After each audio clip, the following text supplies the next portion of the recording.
سورہ نور کی ابتدا کے اندر اللہ رب العالمین نے بدکار مرد اور بدکار عورت کی سزا کا تذکرہ کیا ہے. پھر اس کے ساتھ مومن اور پاک دامن خواتین پر تہمت لگانے والوں کی حد قذف کا تذکرہ کیا ہے، ان کی شہادت ہمیشہ کے لیے ناقابل قبول قرار دے دی ہے. پھر اس کے بعد اسی سورہ نور کے اندر لعان کا تذکرہ کیا ہے، میاں بیوی میں جدائی کرنے کے لیے لعنت کا جو طریقہ ہے. اور پھر واقع افک کا تذکرہ ہوا ہے جو سید عائشہ صدیقہ رضی اللہ تعالیٰ پر تہمت لگائی تھی منافقین نے.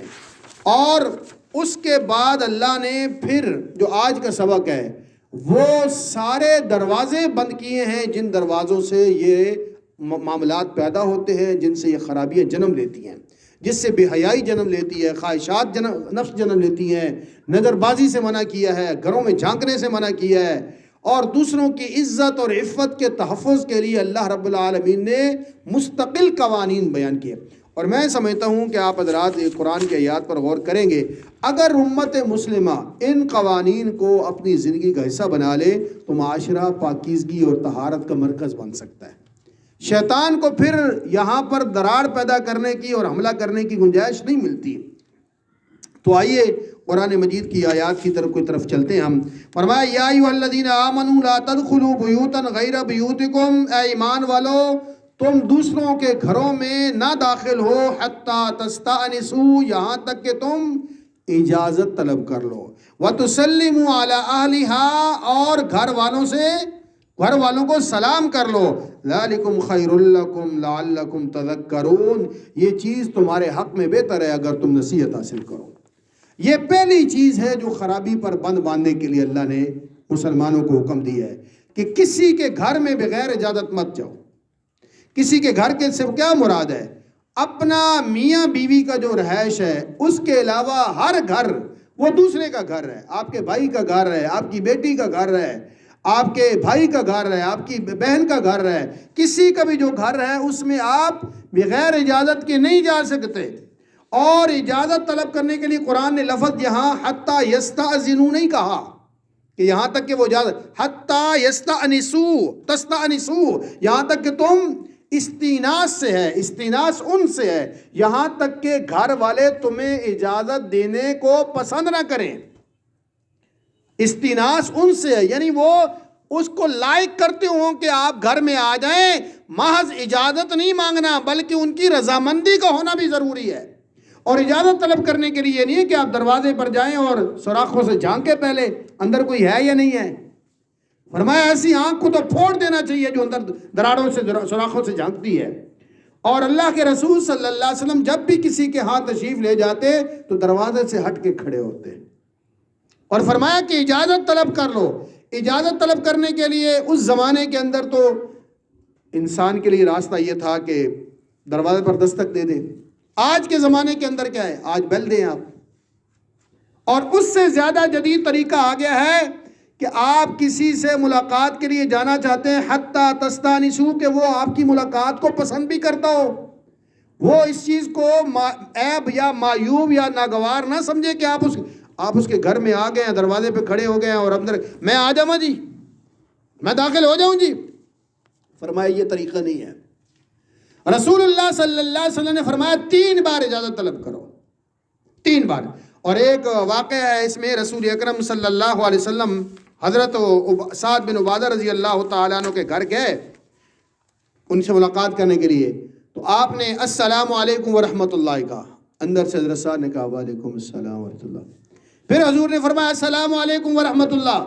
انہوں نے پھر کہا وعلیکم ایسا آواز سے. تو قیس جو تھے صحابی تھے، انہوں نے کہا کہ کیا تو نہیں چاہتا کہ اللہ کے رسول صلی اللہ علیہ وسلم گھر میں داخل ہو؟ اجازت کیوں نہیں دے؟ اونچی آواز سے کہے، یہ آواز تو تمہاری باہر نہیں جا رہی. اس نے کہا میں چاہتا ہوں کہ حضور بار بار مجھ پر سلام بھیجے. السلام علیکم میں حضور صلی اللہ علیہ وسلم کی دعا ہے نا، سلام تو دعا ہے کہ تم پر اللہ کی طرف سے سلامتی ہو، رحمت ہو، تو میں اس لیے اونچا نہیں بول رہا کہ حضور. پھر حضور نے تیسری بار کہا السلام علیکم ورحمۃ اللہ. تو اندر سے حضرت سعد نے پھر کہا وعلیکم السلام. اور 3 دفعہ جب جواب نہیں ملا تو نبی صلی اللہ علیہ وسلم واپس پلٹ گئے. اب جب واپس آنے لگے تو حضرت سعد دوڑے ہوئے، یا رسول اللہ صلی اللہ علیہ وسلم میں حاضر ہوں، میں حاضر ہوں. فرمایا کہ سعد میں تو 3 بار تجھے سلام کرتا رہا اور تو نے جواب نہیں دیا. کہنے کہ یا رسول اللہ میں آپ کی زبان سے اپنے لیے بار بار سلامتی کی دعائیں سننا چاہ رہا تھا. یہ بھی ایک محبت کا انداز ہے صحابہ کرام کا.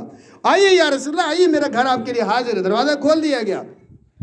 حضرت سعد نے فرمایا کہ اللہ کے رسول صلی اللہ علیہ وسلم کے لیے غسل کا لیے پانی تیار کرو. آپ صلی اللہ علیہ وسلم کو غسل کیا. پھر انہوں نے ایک چادر آپ صلی اللہ علیہ وسلم کو تحفے میں دی، حضرت سعد رضی اللہ عنہ. اور پھر اللہ کے رسول نے دعا کی، اللہم اجعل صلاتک و رحمتک علی آل سعد ابن عبادہ، اے اللہ سعد ابن عبادہ کے خاندان پر اپنی رحمتیں اور برکتیں نازل کر. کیا بات ہے یار. حضور صلی اللہ، وہ حضرت سعد تو صرف سلام تک تھے نا کہ یا رسول اللہ آپ کے سلام دعا. جب اللہ کے رسول خوش ہوئے تو خوش ہونے کے بعد آپ صلی اللہ علیہ وسلم نے دعا کی، اللہم اجعل صلاتک و رحمتک، اللہم انزل، مطلب اے اللہ تو نازل کر، عطا کر، آل سعد، آل سعد، یار سعد پر نہیں، علی آل سعد ابن عبادہ، اے اللہ سعد ابن عبادہ کی نسل پر اپنی رحمتیں اور برکتیں نازل کر دے. کیا بات ہے. اور یہاں ایک اور بات بھی نقطے کے طور پر عرض کر دوں، یہ اللہ کے رسول کی بھی سنت ہے کہ جب آپ کسی کے گھر میں مہمان جائیں نا تو وہ آپ کی مہمان نوازی کرتا ہے، وہ آپ کو کھانا کھلاتا ہے، وہ آپ کو چائے پلاتا ہے، جو بھی ہے، تو اس کا حق ادا کرو. فرمایا اس کا حق ادا کرو. حق کیا ہے؟ فرمایا اس کے لیے آخر میں اس کے رزق میں برکت اور اس کے گھر میں خیر و عافیت کے لیے دعا کرو. یہ تعلیمات ہے رسول اللہ صلی اللہ علیہ وسلم کی. تو فرمایا کہ لا تدخلوا بیوتا غیر بیوتکم، کسی دوسرے کے گھر میں بغیر اجازت داخل نہ ہو. وہ بیٹی کا گھر ہے، اب بندہ کہے جی میری تو بیٹی کا گھر ہے، اس میں اجازت کیوں نہ ہوں؟ میری ماں کا گھر ہے، میں اس میں. ایک صحابی نے کہا یا رسول اللہ کیا میں اپنی ماں سے بھی اجازت لوں؟ فرمایا ہاں. فرمایا یا رسول اللہ میرے ساتھ رہتی ہے؟ فرمایا ہاں. فرمایا یا رسول اللہ میں ہی اس کا خدمتگار ہوں؟ فرمایا ہاں. پھر اللہ کے رسول نے جب اس نے 3 دفعہ کہا نا، فرمایا کیا تو چاہتا ہے اپنی ماں کو بے لباس حالت میں دیکھے؟ حضور نے پھر غصے کا اظہار کیا کہ بھائی کسی وقت تیری ماں کسی حالت میں ہوتی ہے، کسی وقت کسی حالت میں ہوتی ہے، اور یہ قرآن کا انتہائی قیمتی حکم ہے. واللہ بعض اوقات ہمارے اپنے گھر میں بیٹی ہمارے اپنے کمرے میں اس کے بال کھلے ہوتے ہیں، وہ بال کر رہی ہوتی ہے، صاف کر رہی ہوتی ہے، کسی دوپٹہ اس کا اترا ہوتا ہے، بیٹی بھی شرمسار ہوتی ہے، باپ بھی شرمسار ہوتا ہے. بھائی بعض اوقات براہ راست بہنوں کے کمرے میں چلے جاتے ہیں. یہ کیفیات ہیں. یہ تو اپنے گھر کا کہہ کے اللہ تعالیٰ نے شرم اور حیا کا تحفظ کیا ہے، اور آج ہمارا معاشرہ اس چیز کی کیئر نہیں کرتا. میرا تو اپنا گھر ہے. فرمایا گھر کے اندر بھی، حتیٰ کہ حضرت عبداللہ بن مسعود رضی اللہ تعالیٰ عنہ کی اہلیہ کہتی ہیں کہ میں اور وہ گھر میں تھے صرف، لیکن اس کے باوجود اس حد تک صحابہ اکرام احتیاط کرتے تھے کہ دروازے پر آ کر یہ بعض اوقات کھانسنا نا، بتا کھنگارنا، یہ بھی ایک طریقہ ہوتا ہے کہ آ گیا، یعنی وہ ایک علام اطلاع کر دیتے تھے. اور آج کے دور کے اندر اگر آپ کسی شخص سے ملاقات کے لیے جاتے ہیں تو اس کے لیے بہترین طریقہ یہ ہے کہ موبائل سے کال کریں. ہاں جی آپ کلو صاحب آپ گھر پہ ہوں گے؟ کس ٹائم ہوں گے؟ اتنے آپ ایزی ہیں؟ میں آنا چاہتا ہوں، اتنی دیر آپ کے پاس بیٹھوں گا، آپ کی کوئی یہ طریقہ اسلام نے سکھایا ہے. اور یہ آج مسلمان نہیں، یہ یورپ والے کرتے ہیں. گورے یہ طریقہ اپناتے ہیں، اپائنٹمنٹ لیتے ہیں. گوروں کے اندر یہ چیز ہے، ہم میں نہیں ہے. حالانکہ یہ چیز ہمیں قرآن نے سکھائی ہے، چیز اللہ نے سکھائی ہے، مسلمانوں کی چیز ہے. لا تدخلوا.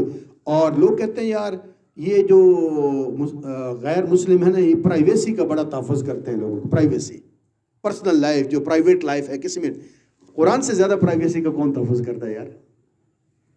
یہ تو آج کی باتیں کر رہے ہیں نا. یہ ہماری بدقسمتی ہے کہ ہم غلام رہے ہیں اور ہم نے غلاموں والی عادتیں پکڑ لی ہیں، اور ہم قرآن اور حدیث. اسلام سے زیادہ پرائیویٹ لائف کا کوئی محافظ نہیں ہے.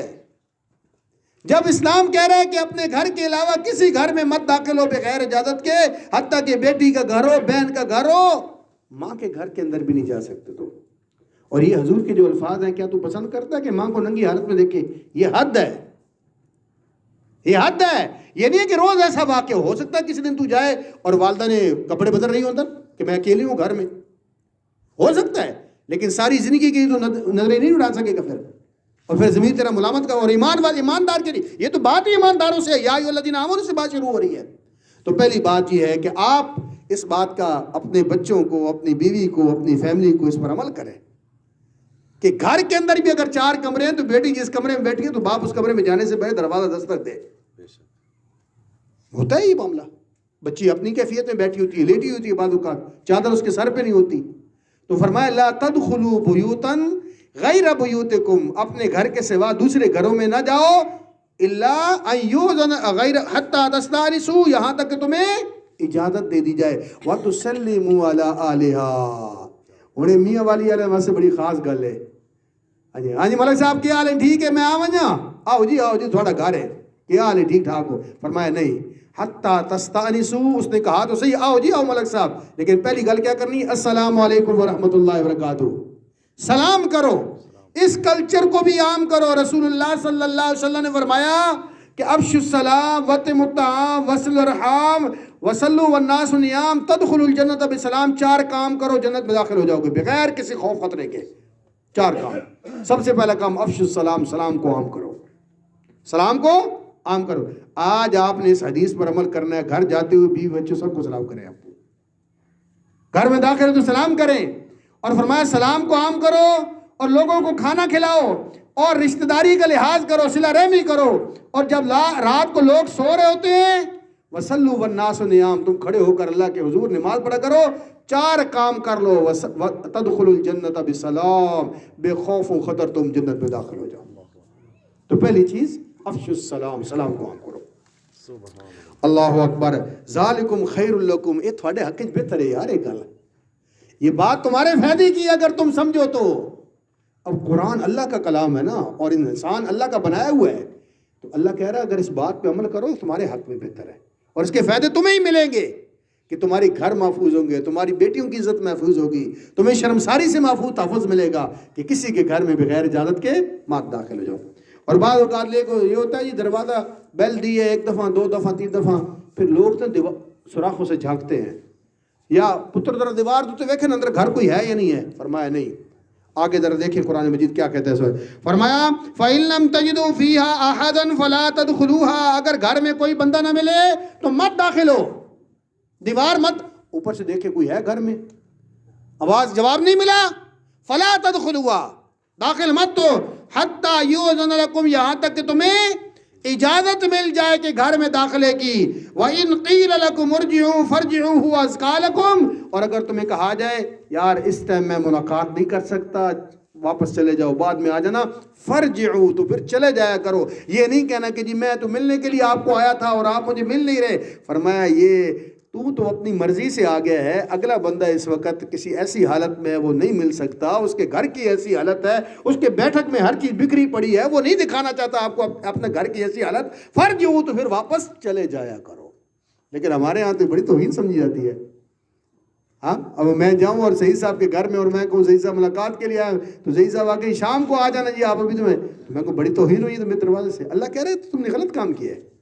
اور آج کے دور میں اس کا تو بڑا آسان مسئلہ ہے, حل ہے, وہی اپائنٹمنٹ والا کہ آپ فون کریں اور بتائیں جی کہ فلاں وقت آپ گھر پہ ہوں گے.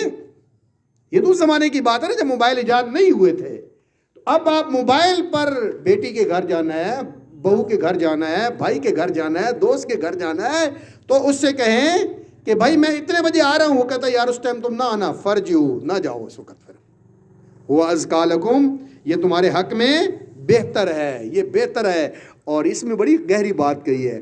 اچھا دوست ہے تمہارا, اچھا تعلق دار ہے, اچھا رشتہ دار ہے, اور تم جاتے ہو اس کے گھر میں اور وہ نہیں چاہتا کہ اس کا, کہتا نہیں یار میں تھوڑی سی بات کرنی ہے.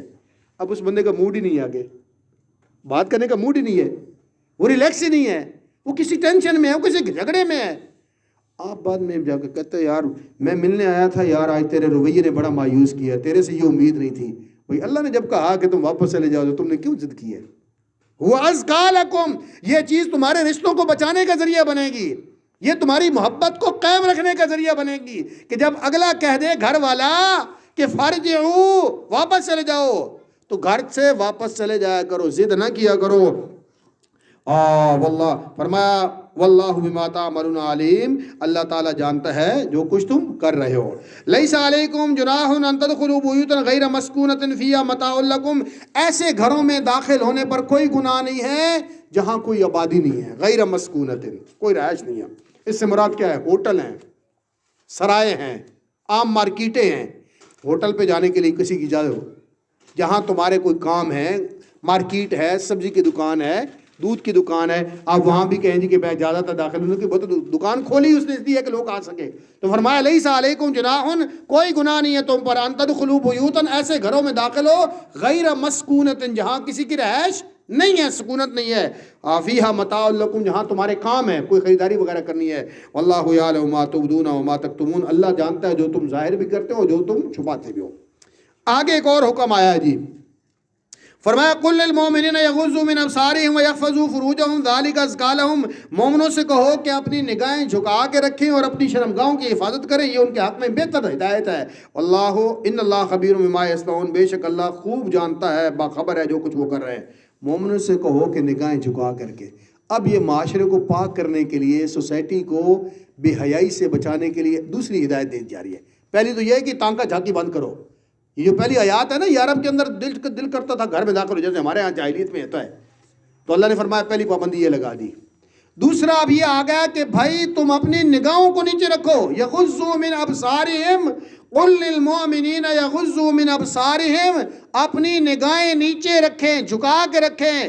ہر آنے والی عورت کو چیر پھاڑ کے دیکھنا، بے حیا بن کے دیکھنا، اس کو تاڑنا، یہ مومن کی پہچان نہیں ہے. فرمایا کہ اگر پہلی نگاہ جو ہے نا، پہلی پڑ جائے سامنے سے اچانک کوئی عورت آ رہی ہے غیر محرم، تو پہلی نگاہ تیری نگاہ ہے، دوسری نگاہ تیری نہیں، شیطان کی نگاہ ہے. تو پہلی پڑ جائے تو وہ تو اللہ، یہ دین اسلام اللہ کا بنایا وہ قانون ہے نا. آپ نکلے اچانک سے کوئی سامنے سے آ گیا ہے، اس پر کوئی گناہ نہیں ہے، لیکن فوراً نگاہیں جھکا لیں کہ میرے رب کی ناراضگی ہے اس میں.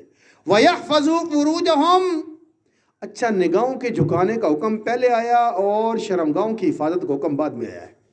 اس میں بڑی گہری بات جو ابھی میرے ذہن میں آئی ہے کہ انسان بے حیائی کے راستے میں داخل ہوتا ہے نگاہ، نظر بازی سے. کسی کو دیکھا، پھر اس کے بارے میں خیالات بنے، پھر کوئی بات چلائی، پھر بات چلائی کر شیطانی راستے پر چلا اور بے حیائی کے راستے پر وہ کام. اس لیے پہلی بات یہ ہے کہ نگاہ کو بچا کے رکھو تاکہ کسی غیر محرم کی طرف نگاہ جائے نہیں. وَيَحْفَظُوا فُرُوجَهُمْ، اور دوسری بات یہ ہے اور تم اپنی شرمگاہوں کی حفاظت کرو. رسول اللہ صلی اللہ علیہ وسلم نے ایک حدیث میں فرمایا مَن يَضْمَنُ لِي مَا بَيْنَ لِحْيَيْهِ وَمَا بَيْنَ عَضُدَيْهِ أَضْمَنُ لَهُ الْجَنَّةَ، جو بندہ مجھے دو چیزوں کی ضمانت دے دے میں اس کو جنت کی ضمانت دیتا ہوں. کیا بات ہے یار، اللہ کے رسول گارنٹی دے رہے ہیں، اللہ کے رسول صلی اللہ علیہ وسلم گارنٹی دے رہے ہیں. دو باتیں فرمایا، دو جبڑوں کے درمیان اور دو رانوں کے درمیان، زبان اور اپنی شرمگاہ. اس کی مجھے ضمانت دے دے کہ زبان اور شرمگاہ اللہ اور اس کے رسول کے حکم کے خلاف استعمال نہیں ہوگی، میں اس کو دنیا میں جنت کی ضمانت دیتا ہوں. اب یہ حضور نے ویسے ہی بات کہہ دی ہے. مطلب یہ ہے کہ خرابیوں کی جڑ یا تو زبان سے فتنے پیدا ہوتے ہیں یا شرمگاہ سے فتنے پیدا ہوتے ہیں. اور شیطان کا پہلا حملہ ہی انسان کی شرم عزت پر تھا. جب ان سے کہا نا شیطان نے کہ یہ پھل کھا لو جنتی ہو جاؤ گے، تو کیا ہوا تھا جب آدم اور حوا؟ فرمایا فلما ذاق الشجرۃ بدت لهما سوآتهما، جب انہوں نے ذائقہ چکھ لیا تو ان کی شرمگاہیں کھل گئی، ان کے پردے کھل گئے. وَاتَّفِقَا يَخْصِفَانِ عَلَيْهِمَا مِنْ وَرَقِ الْجَنَّةِ، اور وہ جنت کے درختوں کے پتوں کے ذریعے اپنے شرمگاہیں چھپا رہے تھے. تو شیطان نے پہلا وار کہاں پر کی ہے؟ انسان کی شرم و حیا پر کی ہے. اور ہمیشہ دشمن وہاں پہ وار کرتا ہے جو قیمتی چیز ہوتی ہے. اے برادری کو دشمنی ہوئے نا کسی نال تو بندہ چن کے ماردا جس نال ساری برادری دی کمر ٹوٹ ہو جائے، ایسا ہی ہوتا نا جی. تو انسان کی سب سے قیمتی چیز ہماری وہ شرم و حیا ہے. اور حضور نے فرمایا کہ جب شرم نہیں رہا تو پھر مرضی جو کرتے پھر تمہارے اندر اور حیوان کے اندر کوئی فرق نہیں رہتا. تو فرمایا یحفظوا فروجہم ذالک ازکی لہم، یہ تمہارے حق میں بہتر ہے. ان اللہ خبیر بما یصنعون، بے شک اللہ تعالیٰ خوب جاننے والا ہے جو کچھ تم کرنے والا. وَقُلْ لِلْمُؤْمِنَاتِ يَغْضُضْنَ مِنْ أَبْصَارِهِنَّ، اور مومن عورتوں سے بھی کہو کہ وہ بھی اپنی نگاہیں چھپا کر رکھیں، وہی نگاہیں اپنی پس کر کے رکھیں. یہ نہیں ہے کہ عورت نقاب کیا ہوا ہے اور مردوں کو تاڑ رہی ہے، مردوں کو دیکھ رہی ہے. عورت کے لیے بھی حکم ہے. ایک دفعہ حضرت عبداللہ بن ام مکتوم رضی اللہ تعالیٰ، یہ صحابی نابینے تھے، عبداللہ بن ام مکتوم، یہ ازواج مطہرات حضور کے گھر میں آئے تو ازواج مطہرات بیٹھی تھی، تو حضور نے فرمایا پردہ کرو، اس سے پردہ کرو. اور صحابیات نے کہا کہ یا رسول اللہ یہ تو نابینا ہے. فرمایا تم بھی نابینی ہو. عزیز کے الفاظ ہیں، کیا تم بھی نابینی ہو؟ تو مطلب یہ ہے کہ یہ دو طرفہ معاملہ ہے، کہ یہ نہیں ہے کہ مرد دیکھنے کو منع ہے، عورت کے لیے عورت کے لیے بھی حرام ہے کہ وہ مرد کی طرف نگاہ اٹھا کر دیکھے. وَقُلْ لِلْمُؤْمِنَاتِ يَغْضُضْنَ مِنْ أَبْصَارِهِنَّ وَيَحْفَظْنَ فُرُوجَهُنَّ، اور اپنی عزتوں کی وہ بھی حفاظت کریں. وَلَا يُبْدِينَ زِينَتَهُنَّ، اور اپنی زینت کو وہ ظاہر نہ کریں، إِلَّا مَا ظَهَرَ مِنْهَا، مگر جو خود بخود ظاہر ہے. زینت سے کیا مراد ہے؟ اپنا بناؤ سنگار، اپنا چہرہ. اور الا ما ظاہر منہا سے مراد کیا ہے؟ اس کی تشریح عبداللہ ابن عباس رضی اللہ تعالیٰ عنہ نے کی ہے. الثیاب والکحل، سرما لگا ہوا ہے اس کا، آنکھیں ہیں نا، آنکھیں تو پردے میں نہیں شامل، آنکھیں کھلی ہوتی ہیں، اور اس کا لباس ہے. اب ایک عورت نے چادر لے لی ہے تو چادر تو اس کا پردہ نہیں ہو سکتا نا، چادر تو سامنے ہے، الا ما ظہر منہا، جو سامنے آٹومیٹکلی. اور فرمایا کہ وَلْيَضْرِبْنَ بِخُمُرِهِنَّ عَلَىٰ جُيُوبِهِنَّ، اور مسلمان عورتوں کے لیے حکم ہے کہ انہیں چاہیے کہ اپنی اوڑھنیاں وہ اوڑھ لے، یا ضربنا اوڑھ لے، بخمرہن اپنی اوڑھنیاں، علی جیوبہن اپنے سینوں پر. وہ اوڑھنی جس طرح ہماری پرانے زمانے کی عورتیں بکل مار لینا، بکل مار لینا، یعنی سارا چہرہ چھپا لینا، اپنا سینہ چھپا لینا. ولا یبدین زینتہن، اور اپنی زینت ظاہر نہ کریں، الا لبعولتہن، مگر اپنے خاوند کے سامنے. اس زینت سے مراد ہاتھ ہے، اس زینت سے مراد چہرہ ہے. ایک ہے سطر، سطر تو کسی حال میں نہیں کھولا جا سکتا. ایک ہے زینت، ہاتھ ہے اس کے، چہرہ ہے اس کا، بازو ہاف کلائی کھل گئی ہے. یہ کس کس کے سامنے کھول سکتی ہے عورت؟ الا لبعولتہن، نمبر 1 خامند، او آباء بعولتہن، خامند کا باپ سسر، او ابنائہن، سسر کے بیٹے، یعنی سوری خامند کے بیٹے، یعنی پچھلے سوتیلے بیٹے بھی ہو سکتے ہیں، سگے بیٹے بھی ہو سکتے ہیں. او ابناء بعولتہن او اخوانہن، یا ان کے بھائی، یعنی اپنے بھائی کے سامنے کھول سکتی ہے. او بنی اخوانہن، اور اپنے بھتیجے یعنی بھائی کے بیٹے. او بنی اخواتہن، یا بھانجے بہنوں کے بیٹے. او نسائہن، یا اپنے جیسی عورتوں کے سامنے. یہ لفظ بڑا قابل توجہ ہے، ذرا اس کی میں وضاحت کر دوں. یہ تو آپ کو پتہ ہے پردہ بھتیجے سے نہیں ہے، بھانجے سے نہیں ہے، بھائی سے نہیں ہے، رضائی بیٹے سے بھی نہیں پردہ. لیکن او نسائہن، اپنے جیسی عورتوں سے، اپنے جیسی. اس کا کیا مطلب ہے؟ ساری عورتیں عورتیں ہوتی ہیں؟ نہیں، فرمایا کہ جو شریف زادیاں ہیں نا، باکردار عورتیں ہیں، ان کے سامنے چہرہ شیرہ زیور شیور کھول کے بیٹھنے میں کوئی معیوب بات نہیں ہے. لیکن بعض بیڈ کریکٹر عورتیں ہوتی ہیں جو ادھر کی خبریں جا کر مردوں کو سناتی ہیں، ان کے یاروں برے یار ہوتے ہیں، غلط لوگوں سے ان کی دوستیاں ہوتی ہیں، اور پھر جا کر وہ نقشہ پیش کرتی ہیں کہ اس کی تو آنکھیں بڑی خوبصورت ہے، فلانے کی عورت کا چہرہ بڑا خوبصورت ہے، فلانے کے پاس زیور بڑا ہے. پھر ڈکیتی بھی ہو جاتی ہے، ڈکیتی بھی ہو سکتی ہے. یا پھر اس نے دوسرے مرد کے سامنے بد کردار عورت نے، آپ نے تو اس کو عورت سمجھ کے ساتھ بٹھا لی ہے، اور آپ نے دوپٹہ بھی اتار دیا اور آپ ریلیکس ہو کر بیٹھ گئی ہیں. فرمایا نہیں، انہوں کو نہیں بچنا ہے، وہ مردوں نالوں زیادہ خطرناک ہے. قرآن ہے نا جی اللہ. ہاں، اب اس کے دیکھیں کتنے نقصانات ہو سکتے ہیں. یہ پیچھے ایک گروہ پکڑا گیا تھا غالباً راولپنڈی میں، جو عورتیں گھروں میں داخل ہو جاتی تھی کہ ہم نے پانی پینا جی، پیاس لگے، بیمار ہیں، اور پھر وہ فوراً جائزہ لیتی تھی گھر کا، اس گھر کے اندر زیور شیور کتنا ہے. تو عورتیں تو بیچاری سادہ ہوتی ہیں، ان کی خیر ہے، تو بعد میں پھر کال ملاتی تھی اور فوراً لوکیشن بتا کر یا میسیج کرتی تھی، وہ ڈاکو آتے تھے، پورا گھر لوٹ کے چلے جاتے تھے. تو او نسائن نے فرمایا غیر نامعلوم عورتوں گھر نہ بڑھن دے ہو. اور مردوں کو یہ خیال رکھنا چاہیے کہ محلے کی جو بدکماش عورتیں ہیں اپنی بیوی سے کہہ دے خبرداری گھر میں آئے، لت نہیں رکھنے دینی نو، ورنہ کیا ہوگا پھر وہ ہوگا جس پر تم پچھتاؤ گے. اور قرآن کہتا ہے پچھتانے سے پہلے احتیاط کر لو. قرآن کا کمال یہ ہے کہ خرابی اور بربادی ہونے سے پہلے وارن کرتا ہے، احتیاط بتاتا ہے. فرمایا او نسائن او ما ملکت ایمانہن، یا تمہاری لونڈیوں سے پردے کی ضرورت نہیں ہے. او التابعین غیر اولی الاربۃ من الرجال، یا بوڑھے ملازم جن کے اندر شادی والا سلسلہ ختم ہو چکا ہے. او الطفل الذین لم یظہروا علی عورات النساء، یا گھروں میں ملازم بچے جو ابھی عورتوں کے پوشیدہ معاملات نہیں جانتے، یعنی ان کے درش.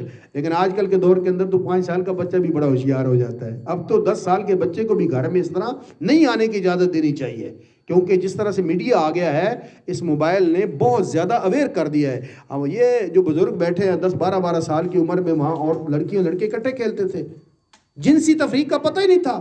آج 5 سال کے بچے کو پتہ ہے. اس لیے فرمایا کہ یہ بھی ذرا احتیاط کرنی چاہیے کہ ملازم، اب یہ چھوٹا بچہ جا کے باہر جا کے بتائے، باتیں کرے کہ باجی تو بڑی خوبصورت ہے، باجی کو بڑا پیسہ، باجی دے ہاتھ جتنے کڑے ہیں میری مالکہ ہی. اس لیے فرمایا ان سے بھی احتیاط کرنی چاہیے، یہ بھی خطرناک ہو سکتے ہیں. فرمایا ولا یضربن بارجلہن لیعلم ما یخفین من زینتہن، اور اپنے پاؤں زمین پہ پٹک پٹک کے نہ مارو کہ تمہاری زینت، چھپی ہوئی زینت لوگوں کو پتہ چل جائے. شریف عورت کو چاہیے کہ یہ ایڑی والی جوتی نہ پہنے، یہ ہیل والی جو جوتی ہوتی ہے نا، ٹک ٹک ٹک. مرد جا رہا ہے اس کو پتہ ہی نہیں ہے، ساتھ سے خاموشی سے گزر گئی ہے، لیکن ہیل لگتی ہے تو مرد کو متوجہ کرتی ہے نا. یا پھر متوجہ ہوتا ہے تو پھر اس کا چہرہ دیکھتا ہے، پھر اس کے زیور دیکھتا ہے. تو فرمایا یہ بھی ولا یضربن بارجلہن، ارجل پاؤں کو کہتے ہیں، اپنے پاؤں زمین پہ پٹک پٹک کے نہ چلے تاکہ ان کے چھپی ہوئی زینت جو ہے وہ لوگوں کے سامنے ظاہر ہو جائے. وتوبوا الی اللہ جمیعا، اور سارے مل کے اللہ کو توبہ کرو.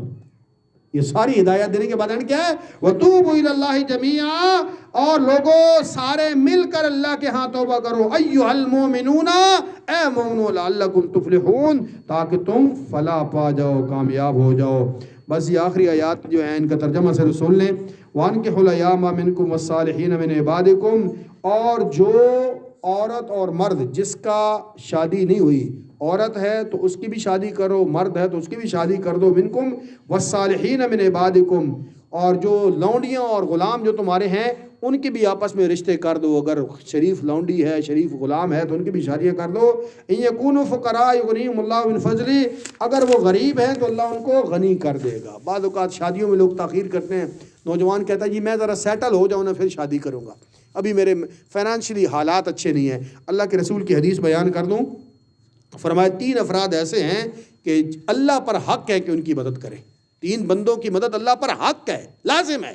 فرمایا ایک مجاہد فی سبیل اللہ، جو جہاد فی سبیل اللہ کر رہا ہے.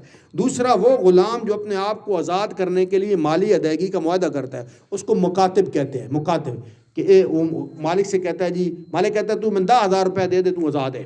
وہ مزدوری کرتا ہے، لیبر کرتا ہے، اور وہ 10,000. فرمایا اس کی بھی پھر اللہ مدد کرتا ہے غیب سے. اور تیسرا وہ نوجوان جو اپنے آپ کو برائی سے بچنے کے لیے شادی کرتا ہے، اللہ غیب سے اس کے رزق کے دروازے کھول دیتا ہے. اس لیے یہ نوجوان جو شادی لیٹ کرتے ہیں جی کہ میرے حالات اچھے نہیں ہے، ابھی میں مکان بناؤں گا پھر میری کوئی جاب اچھی ہو جائے گی. فرمایا نہیں، اگر تم اپنے آپ کو گناہ، جس طرح گناہوں کا سیلاب آ رہا ہے، بے حیائی کا سیلاب آ رہا ہے، اس میں تم اپنے آپ کو بچانے کے لیے نکاح کا راستہ اختیار کرو گے تو کون مدد کرے گا؟ اللہ پر حق ہے کہ وہ تمہاری مدد کرے. فرمایا وَلْيَسْتَعْفِفِ الَّذِينَ لَا يَجِدُونَ نِكَاحًا، اور چاہیے کہ پاک دامن رہیں مرد لا یجدون نکاحًا، جو نکاح کی صلاحیت نہیں رکھتے، جو نکاح کی صلاحیت نہیں رکھتے. حتیٰ یغنیہم اللہ من فضلہ، یہاں تک کہ اللہ ان کو اپنے آپ سے امیر کر دے. جوڑے نوجوان صلاحیت نہیں رکھتے، یعنی بہت حالات خراب ہے، تو ان کے لیے اللہ کے رسول نے فرمایا من استطاع منکم الباءۃ فلیتزوج، جس کے پاس صلاحیت ہے وہ نکاح کرے. ومن لم یستطع فعلیہ بالصوم، نکاح جب تک نہیں ہوتا تو جوانی ہو گئی ہے، اس کے لیے پھر حضور نے نسخہ بتایا کہ وہ روزے رکھے. فإنہ اغض للبصر، یہ روزہ آنکھوں کی حفاظت کرتا ہے. وہ احسن للفرج، اور شرمگاہ کو گناہ سے بچاتا ہے. یہ فارمولہ دیا رسول اللہ نے جوانوں کے لیے کہ جب تک شادی نہیں ہوتی آپ نکاح کے سے پہلے اپنے لیے روزے کا انتظام کریں، اور کم از کم مہینے میں 3 روزے جو ایام 20 کے ہیں وہ تو رکھنے چاہیے. وآتوا مما للہ الذی آتاکم ولا تکرہوا فتیاتکم البغاء ان اردنا تحصنا لتبتغوا عرض الحیات الدنیا ومن یکرہن فإن اللہ من بعد اکراہہن غفور رحیم. تو یہ ساری آیات کے اختتام پر اللہ کہہ رہا ہے وَلَقَدْ أَنزَلْنَا إِلَيْكُمْ آیَاتٍ بَيِّنَاتٍ، تحقیق ہم نے تمہارے پاس اپنے احکامات کھول کے بیان کر دیے ہیں. وَمَثَلًا مِّنَ الَّذِينَ خَلَوْا مِن قَبْلِكُمْ، اور تمہارے سامنے پچھلے لوگوں کی مثالیں بھی بیان کر دی ہیں. وَمَوْعِظَةً لِّلْمُتَّقِينَ، اور متقین کے لیے اس میں نصیحت ہے. اللہ سے دعا ہے اللہ تعالی ہمیں عمل کرنے